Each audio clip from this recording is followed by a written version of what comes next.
Welcome to In the Zone with yours truly, Anthony Smith.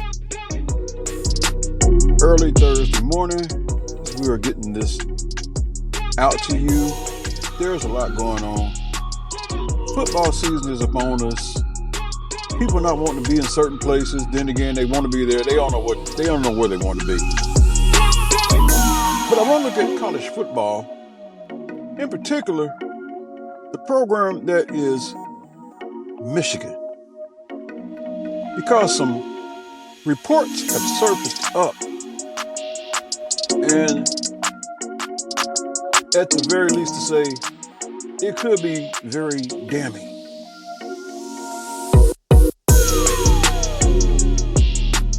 So there's a report surfacing up that says NCAA has evidence Connor Stallions was on sideline for CMU, which is Central Michigan University, Michigan State game. A new ESPN report regarding a draft of the NCAA's notice of allegations to Michigan football indicates the governing body of college athletics has evidence that former UM staffer Connor Stallions was on Central Michigan's sideline during the Chippewas' season opener at Michigan State in 2023. Via ESPN, here's the draft. The draft also states the NCAA gathered evidence that shows Stallions was on the sideline at Michigan State's season opening against Central Michigan in 2023. Stallions was wearing a bench pass, Central Michigan coaching gear, and a disguise, according to the draft, which states that Stallions' conduct seriously undermined or threatened the integrity of the NCAA collegiate model. The draft does not say how Stallions obtained a bench pass for the Chippewas sideline. I'm pretty sure they know that too. It seemed like just from that little draft right there, the obvious is stated. You don't know how he obtained the pass, but he's on their sideline. I think even I could figure that out. Or some of y'all may say, oh, that's just an assumption. Old saying goes, if it looks like a duck, walks like a duck, quack like a duck, then that gummit, it's a duck. Just 5 days ago, a report from footballscoop.com revealed that Central Michigan head coach Jim McElwain was making changes to his coaching staff just 4 weeks before the start of the 2024 season. One of those changes was the removal of CMU quarterbacks coach Jack Costner, who was a former 4-year student assistant for Michigan's program under Jim Harbaugh from 2015 to 18. During that same period, Stallions was a volunteer assistant for the program. Hired as a full-time staffer in May 2022, Stallions resigned his position in November 2023 in the wake of the sign-stealing scandal, which clouded the Wolverines program for the second half of last season. ESPN's report provided more detail into how Stallions went about scouting future Michigan opponents between 2021 and 2023. The NCAA draft obtained by ESPN states that investigators used ticket information, film, photographs, and interviews to determine that Stallions had impermissibly scouted at least 13 future Michigan opponents on at least 58 occasions between 2021 and 2023. He directed others to scout some opponents multiple times, including one team that they scouted 7 different times in 2022, according to the draft. Also, for the first time, it appears the NCAA has evidence that others within Michigan's football program were aware of Stallions' operation. Through the NOA draft indicates those with knowledge of the situation were not aware that it violated NCAA rules. Furthermore, neither former head coach Jim Harbaugh, and we'll get to him later, nor any of Michigan's 10 on-field assistant coaches were named as personnel aware of Stallions' actions. The investigators also allege that multiple team interns and at least one other full-time team employee knew about the scheme and participated in it. The draft says that Stallions led those individuals to believe that what they were doing was not against the rules. Sound like that guy could be a politician. According to ESPN, the NCAA's draft of the notice of allegation says Stallions failed to cooperate with this investigation. Furthermore, the draft states Stallions removed hard drives from Michigan football offices and gave a football player a sheet containing play calling signals of a future opponent to be retrieved later. According to the draft, Stallions did not cooperate with the University of Michigan either, refusing to allow the school to review his phone. Boy, them phones. Stallions is expected to reveal more information into his sign stealing operation and share his side of the story in an upcoming Netflix documentary scheduled for release on August 27th, 4 days before Michigan football's 2024 season opener against Fresno State.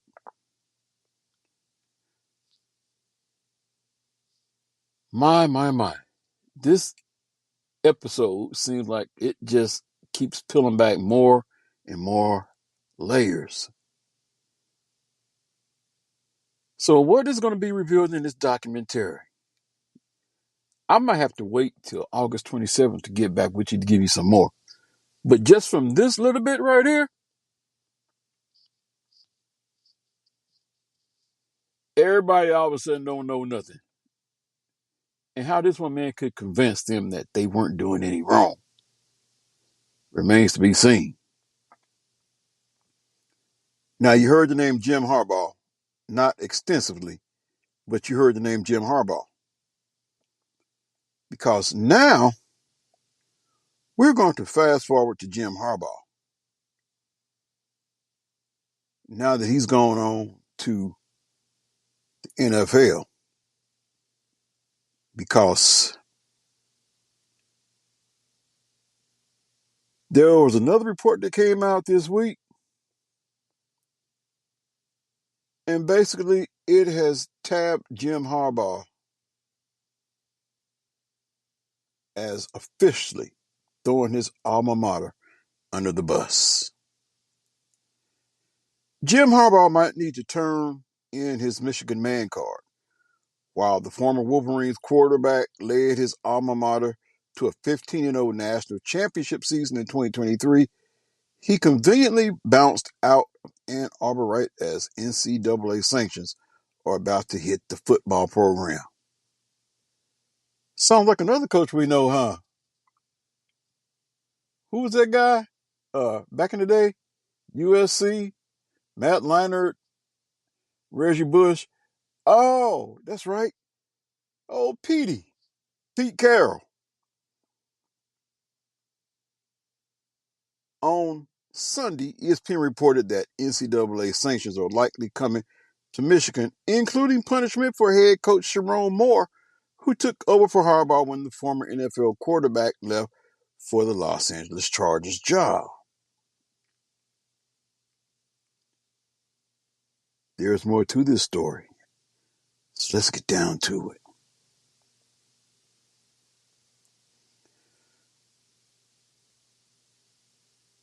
And it doesn't sound good either. There's a draft. The draft, which could be subject to change, states Moore could face a show cause penalty and possibly a suspension for allegedly deleting a thread of 52 text messages with former Michigan staffer Connor Stallions in October 2023, on the same day that media reports revealed Stallions was leading an effort to capture the play calling signals of future opponents. To which I still can't understand why anybody would want to steal plays from Michigan State. As putrid as they were, you could have sent your third team out and beat Michigan State. That's how bad they were. But it seemed a bit odd that Harbaugh was hell-bent on leaving Michigan, especially following a national championship season. That's typically when you want to build on your success, land a huge raise, bring in more recruits, etc. It feels great, Harbaugh said after winning the national title. I told the team last night that means so much to me to be a Michigan man. Bo Schembechler would talk about the team. When I was growing up, my dad coached here from 73 to 79, coached the secondary for Bo. He would come home and tell us things that Bo said. And all the time we talked about the team, and what that meant. No man, no player, no coach bigger than the team. But instead of staying and pursuing another title for his alma mater, Harbaugh immediately chose to leave, taking a job with the Los Angeles Chargers. Harbaugh has coached in the NFL before, and he said that winning a Super Bowl is his ultimate goal, but now it feels like,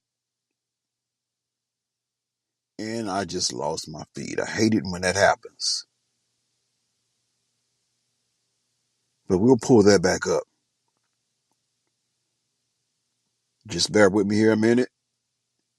Sometimes technology can be your best friend or your worst enemy. And we are getting that right back. Here we go. But instead of staying and pursuing another title for his alma mater, Harbaugh immediately chose to leave, taking a job with the Los Angeles Chargers. Harbaugh has coached in the NFL before, and he said that winning a Super Bowl is his ultimate goal. But now it feels like the head coach got out before he could be punished by the NCAA. Even while stand-up paddleboarding, even though Harbaugh is now in the NFL, he's refusing to apologize for anything. Never lie, never cheat, never steal. I was raised with that lesson. I have raised my family on that lesson. I have preached that lesson to the teams I've coached, Harbaugh said. He's preached that message to his teams.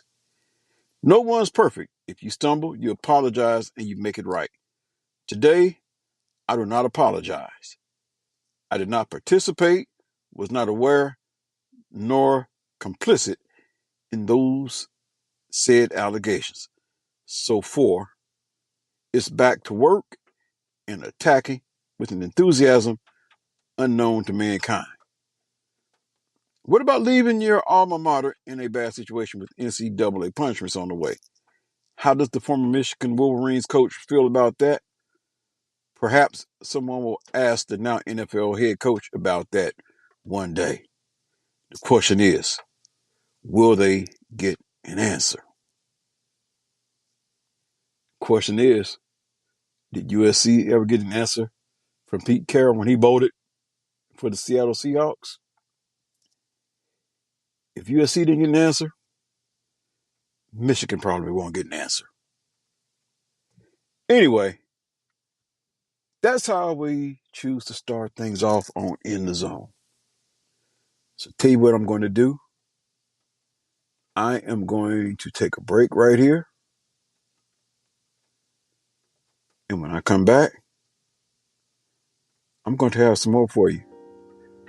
Early on a Thursday morning on In the Zone. So don't you go nowhere. We'll be right back on In the Zone with yours truly, Anthony Smith.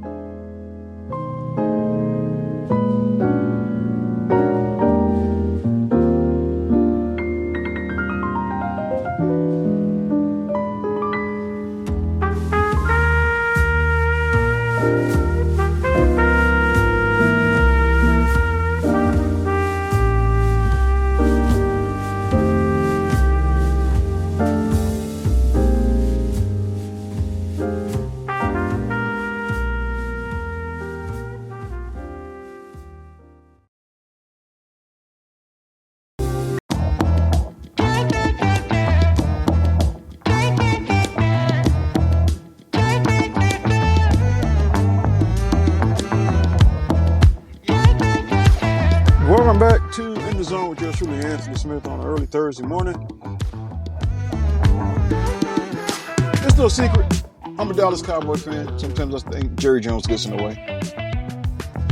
But we're not going to talk about that. We're going to talk about the passing of a legend. He was known as the Rebel. He was a running back. Probably best to say that he was the original number 33. None other than that of Dwayne Thomas.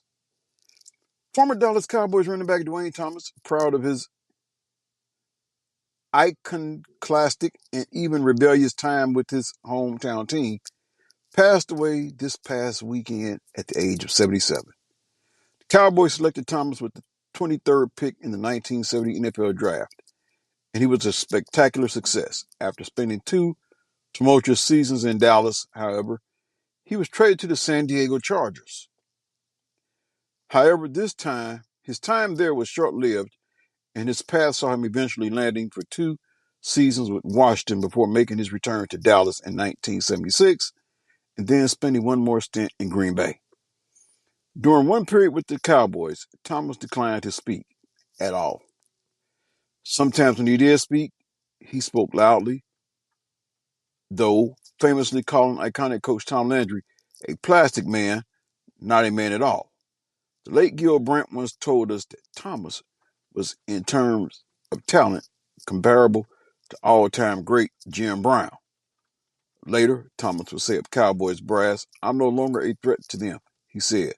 "I was their best dream and worst nightmare." Thomas grew up in Dallas and starred at Lincoln High School, with the days of segregation pushing him to West Texas State, where he gained 2,418 yards on 6 yards per carry and scored 20 touchdowns for the Buffaloes between 1966 and 1969. Thomas, at 6'1" and 215, bigger and faster and smoother than most, won an NFL rushing touchdowns crown and was a Super Bowl champion who finished his relatively short NFL career with 2,038 rushing yards and 24 touchdowns. So there you have the passing of one Dwayne Thomas. Short-lived career, made an impact in the short time that he was there. So there you have the passing of one Dwayne Thomas. And some more news. Seems like we can't have no news without Stephen A. Smith. This time, Chris Carter throws a wild claim at Stephen A. Smith. Chris Carter has had a long career involved in the game of football that has involved playing, broadcasting, and now coaching. He played his college football at Ohio State before spending 16 years in the NFL. He had a very long and successful playing career. Carter spent time with Philadelphia Eagles 1987-89, Minnesota Vikings 1990-2001, and the Miami Dolphins 2002. After playing football, Carter spent time talking football with both Fox Sports and ESPN. During a recent episode of Fully Loaded, he had a lot to say about the sports talk show industry. Right now, Chris Carter works with the Florida Atlantic football team. Before this, he was in the sports talk show industry, and based on what he said on Fully Loaded, it doesn't sound like was a big fan of it. I'm going to say this, and it's a form of wrestling, Carter said.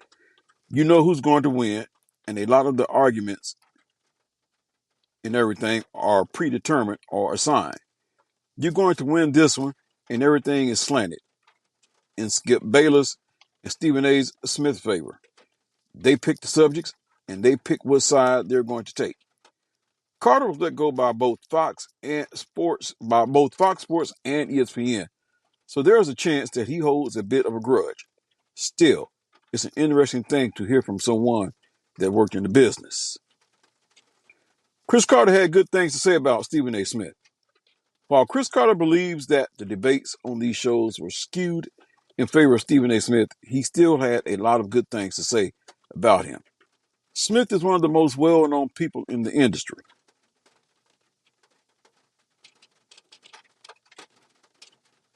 Now, I'm going to say something about Stephen A.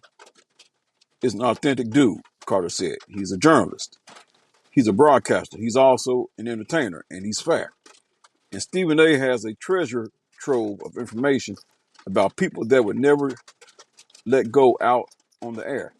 It would make him more popular, but he would never do it. He's got stories, he's got contracts, he's got relationships, he's got sources that will carry you a lifetime in the business. He is legit. He is a real deal. It certainly seems like Stephen A. Smith would want to do what was going to make him popular as possible, but you never know. Carter has worked in that industry and obviously knows more about it than other people do. Now, Carter works as the executive director of player engagement for FAU football. It seems like he has found a good gig within the Owls program. So your thoughts on Chris Carter and his thoughts on Stephen A. Smith. Tell you what I'm going to do right here. I'm going to take another break. And when I come back, I'm going to have some more for you. So don't you dare go nowhere. We're locked in the zone on an early Thursday morning with yours truly, Anthony Smith. You're in the zone.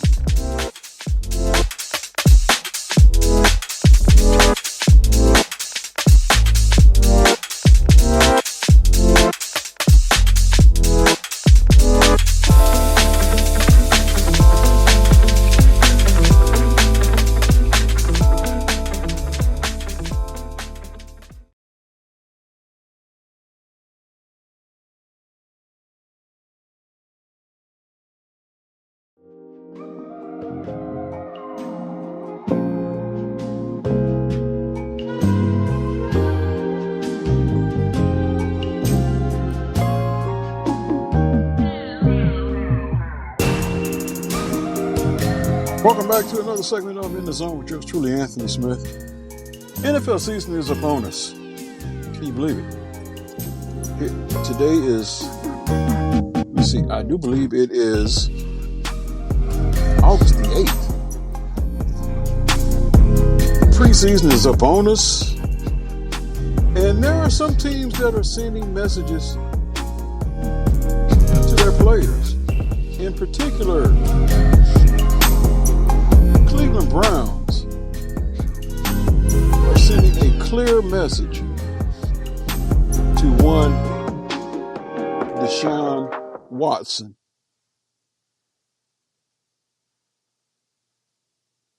The Cleveland Browns will hope quarterback Deshaun Watson can consistently regain his old form if they're to realize their championship ambitions this season. The Browns held their first full week of training camp last week, yet Watson was on the sidelines as an observer. However, it's all part of the plan for head coach Kevin Stefanski, who gave Watson the day off due to his previous practice performances. He's done a nice job throughout the days that he's throwing. I thought he was doing really well. He's focused, locked in, Stefanski told reporters, according to Athlon Sports. Even today, proud of him for being in the huddle, giving coaching points.